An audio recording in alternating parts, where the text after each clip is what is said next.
Joining me now to talk about it is Democratic Senator Chris Coons of Delaware, who maybe right now is wondering why he accepted my invitation. Senator Coons, thank you for being here. You said on the eve of the shutdown, quote, "I'm usually one of the first to walk across the aisle and say, let's find a solution, let's find a way out of it. How come not this time?" Well, Michael, thank you. Thanks for a chance to be on, and thank you for that thorough review of the history of partisanship and bipartisanship in recent years. I'm just going to start by reminding you that as recently as 2 and 3 years ago, we had a president who was signing into law the most significant bipartisan pieces of legislation in decades. So it's not as if bipartisan deal makers and the possibilities of bipartisanship have disappeared. But this most recent election has put in place a president and a majority who are utterly uninterested in it. I regularly interacted with President Trump and his White House in his first term. We haven't spoken once since the inauguration. I used to hear from his Legislative Affairs Office, from different cabinet members in his first term. Not once in this administration. And the point you just made, that the most important focus of the Trump legislative initiative this Congress was the so-called Big Beautiful Bill, and it passed without a single Democrat, is right. And what was the most important thing that bill did?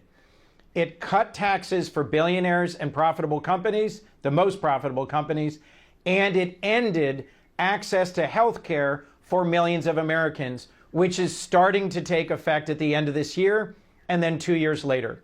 Why pick a fight over health care right now?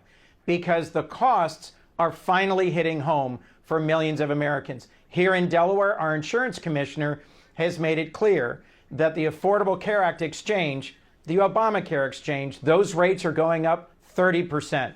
And as you said earlier, if you push the healthy folks who can still afford to be a part of that health insurance pool out of coverage, it ends the Affordable Care Act. Trump's first term was largely about trying to repeal Obamacare. As I'm sure you remember, my friend John McCain ended that effort. Now they're trying to end access to affordable health care for millions through this method. What's the consequence? All of us will have more costly health insurance. All of us will face greater wait times in emergency rooms. And as of this week, all of us are facing higher costs for prescription medications because of Trump's tariffs. I don't like a shutdown. I don't think this is good for our country. I don't think it's good for our military. I don't think it's good for compromise. But we have to see some movement towards reversing these cuts. I understand that compromise means we won't get all of them. But when the Senate Republican majority agreed with Mike Johnson, Speaker Johnson from the House, and stepped back from appropriations negotiations, I said we've got to find a moment and leverage to get back to the table on reversing the disastrous cuts to NIH and the CDC, and working together to reverse these disastrous cuts to affordable health care for Americans.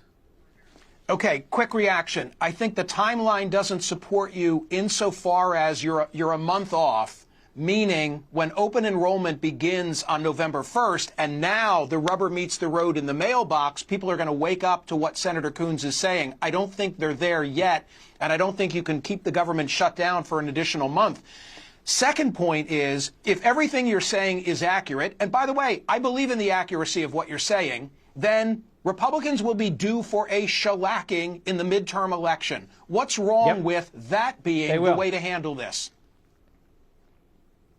So waiting until insurance rates are locked in and not changeable, and negotiating in November and December, and waiting until millions of Americans suffer the loss of health care, higher health care costs, longer wait times, isn't what Democrats do, because we want to fix the problem. On the floor of the Senate, talking to a group of Republicans and Democrats this week, one of them said, "Why are you guys trying to help us fix this problem if it's really such a big political win for you?" And I said, because we don't want the American people to suffer. You're absolutely right, Michael. The right thing to do from a narrow partisan political sense is to just fold our arms and say, you wait and see. When healthcare costs go through the roof, people are going to be mad. When rural hospitals close, people are going to be mad, and we'll benefit in the next election.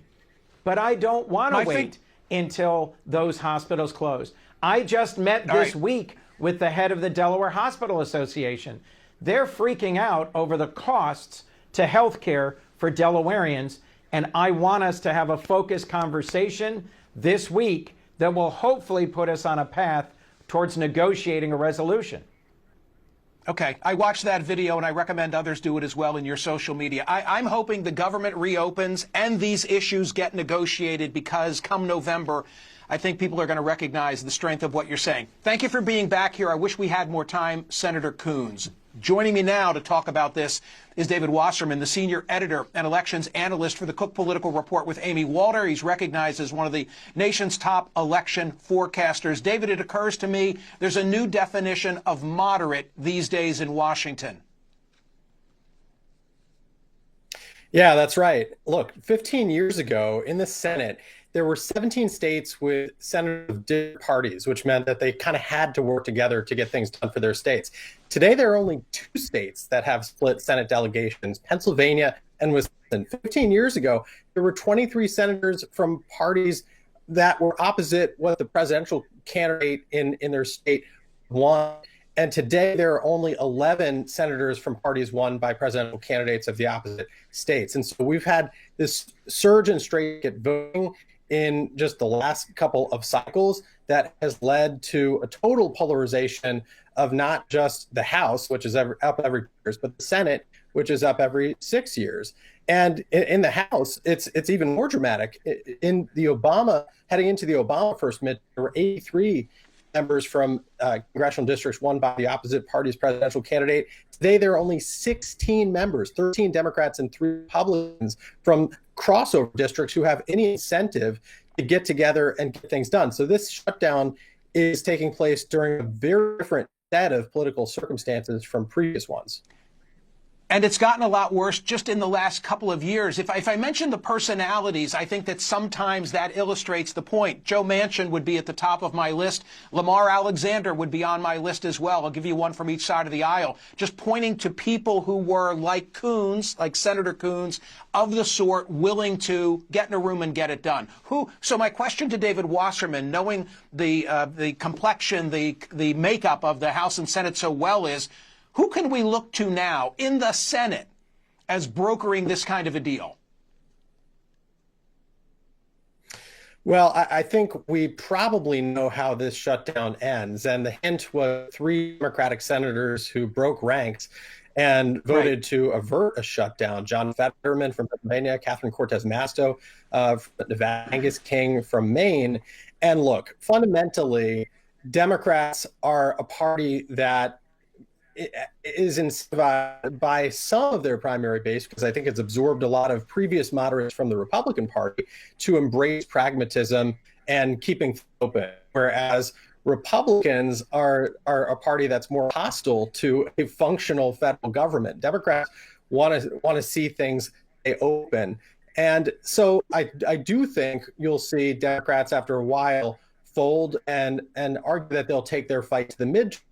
They do have a better chance of regaining some power, at least in the House, especially because the administration, President Trump, Russ Vought, they're just threatening mass layoffs of federal workers, but they're also targeting funding for projects in blue states. And at some point, I think Democrats are to try and claim a messaging victory that they were able to shift the focus nationally onto health care, and in particular, Medicaid cuts and the looming Obamacare cliff, which are potent issues for them next November. David Wasserman, as always, we appreciate your expertise. Thank you for being here.